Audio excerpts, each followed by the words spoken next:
श्री सीताराम चंद्राभ्याम नमः। अरण्यकांड 26वां सर्ग। श्री राम के द्वारा दूषण सहित 14 सहस्त्र राक्षसों का वध। महाबाहु दूषण ने जब देखा कि मेरी सेना बुरी तरह से मारी जा रही है, तब उसने युद्ध से पीछे पैर न हटाने वाले भयंकर वेगशाली 5000 राक्षसों को, जिन्हें जीतना बड़ा ही कठिन था, आगे बढ़ने की आज्ञा दी। वे श्री राम पर चारों ओर से शूल, पट्टिश, तलवार, पत्थर, वृक्ष और बाणों की लगातार वर्षा करने लगे। यह देख धर्मात्मा श्री रघुनाथ जी ने वृक्षों और शिलाओं की उस प्राणहारिणी महावृष्टि को अपने तीखे सहायकों द्वारा रोका। उस सारी वर्षा को रोककर आंख मूंदे हुए सांड की भांति अविचल भाव से खड़े हुए श्री राम ने समस्त राक्षसों के वध के लिए महान क्रोध धारण किया। क्रोध से युक्त और तेज से उद्दीप्त हुए श्री राम ने दूषण सहित सारी राक्षस सेना पर चारों ओर से बाण की वर्षा आरंभ कर दी। इससे शत्रु दूषण सेनापति दूषण को बड़ा क्रोध हुआ और उसने वज्र के समान बाणों से श्री रामचंद्र जी को रोका। तब अत्यंत कुपित हुए वीर श्री राम ने सम्रांगण में शूर नामक बाण से दूषण के विशाल धनुष को काट डाला और 4 तीखे सहायकों से उसके चारों घोड़ों को मौत के घाट उतारकर एक अर्धचंद्राकार बाण से सारथी का भी सिर उड़ा दिया तथा 3 बाणों से उस राक्षस की भी छाती में चोट पहुंचाई। धनुष कट जाने और घोड़ों तथा सारथी के मारे जाने पर रथहीन हुए दूषण ने पर्वत शिखर के समान एक रोमांचकारी परिख हाथ में लिया, जिसके ऊपर सोने के पत्र मढ़े गए थे। वह परिख देवताओं की सेना को भी कुचल डालने वाला था। उस पर चारों ओर से लोहे की तीखी कीलें लगी हुई थी। वह शत्रुओं की चर्बी से लिपटा हुआ था। उसका स्पर्श हीरे तथा वज्र के समान कठोर एवं असह्य था। वह शत्रुओं के नगर द्वार को विदीर्ण कर डालने में समर्थ था। रणभूमि में बहुत बड़े सर्प के समान भयंकर उस परिख को हाथ में लेकर वह क्रूर कर्मा निशाचर दूषण श्री राम पर टूट पड़ा। उसे अपने ऊपर आक्रमण करते देख श्री रामचंद्र जी ने 2 बाणों से आभूषणों सहित उसकी दोनों भुजाएं काट डाली।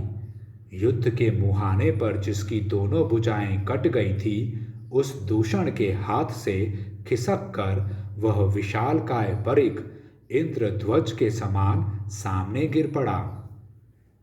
जैसे दोनों दांतों के उखाड़ लिए जाने पर महान मनस्वी गजराज उनके साथ ही धराशायी हो जाता है, उसी प्रकार कटकर गिरी हुई अपनी भुजाओं के साथ ही दूषण भी पृथ्वी पर गिर पड़ा।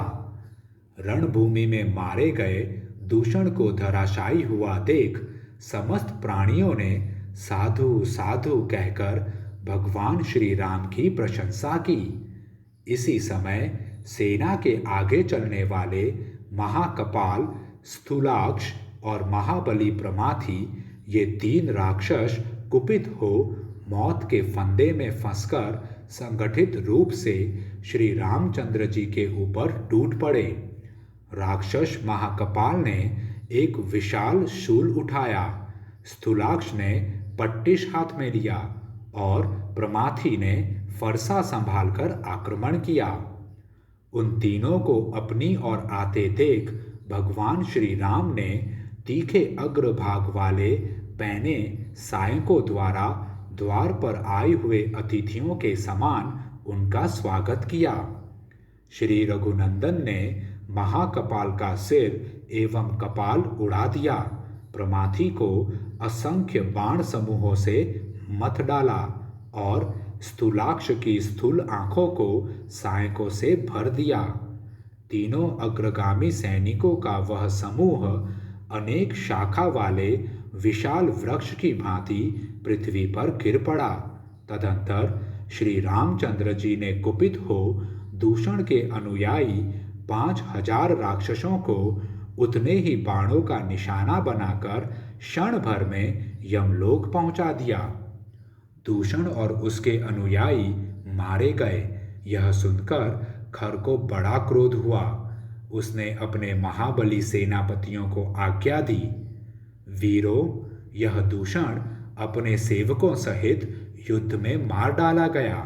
अतः अब तुम सभी राक्षस बहुत बड़ी सेना के साथ धावा करके इस दुष्ट मनुष्य राम के साथ युद्ध करो और नाना प्रकार के शस्त्रों द्वारा इसका वध कर डालो। ऐसा कहकर कुपित हुए खर ने श्री राम पर ही धावा किया। साथ ही शेनगामी, पृथुग्रीव, यज्ञशत्रु, विहंगम, दुर्जय, करवीराक्ष, पुरुष, कालकारमुख, हेममाली, महामाली, सर्पास्य तथा रुधिरासन, ये 12 महापराक्रमी सेनापति भी उत्तम बाणों की वर्षा करते हुए अपने सैनिकों के साथ श्री राम पर ही टूट पड़े। तब तेजस्वी श्री रामचंद्र जी ने सोने और हीरो से विभूषित अग्नितुल्य तेजस्वी सायकों द्वारा उस सेना के बचे खुचे सिपाहियों का भी संहार कर डाला। जैसे वज्र बड़े बड़े वृक्षों को नष्ट कर डालते हैं, उसी प्रकार धूम युक्त अग्नि के समान प्रतीत होने वाले उन सोने की पांख वाले बाणों ने उन समस्त राक्षसों का विनाश कर डाला। उस युद्ध के मुहाने पर श्री राम ने करणी नामक 100 बाणों से 100 राक्षसों का और सहस्त्र बाणों से सहस्त्र निशाचरों का एक साथ ही संहार कर डाला। उन बाणों से निशाचरों के कवच, आभूषण और धनुष छिन्न भिन्न हो गए तथा वे खून से लथपथ हो पृथ्वी पर गिर पड़े। कुशों से ढकी हुई विशाल वेदी के समान युद्ध में लहूलुहान होकर गिरे हुए खुले केश वाले राक्षसों से सारी रणभूमि पट गई। राक्षसों के मारे जाने से उस समय वहां रक्त और मांस की कीच जम गई। अतः वह महाभयंकर वन नरक के समान प्रतीत होने लगा। मानव रूपधारी श्री राम अकेले और पैदल थे, तो भी उन्होंने भयानक कर्म करने वाले 14,000 राक्षसों को तत्काल मौत के घाट उतार दिया। उस समूची सेना में केवल महारथी खर और त्रिशिरा, ये 2 ही राक्षस बच रहे। उधर शत्रु संहारक भगवान श्री राम ज्यों के त्यों युद्ध के लिए डटे रहे। उपर्युक्त 2 राक्षसों को छोड़कर शेष सभी निशाचर, जो महान पराक्रमी, भयंकर और दुर्धर्ष थे, युद्ध के मुहाने पर लक्ष्मण के बड़े भाई श्री राम के हाथों मारे गए।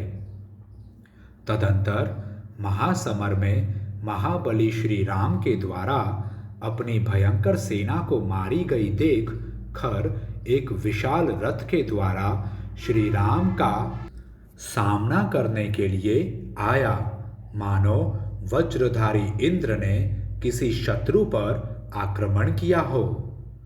इस प्रकार श्री वाल्मीकि निर्मित आर्ष रामायण आदि काव्य के अरण्य कांड में 26वां सर्ग पूरा हुआ।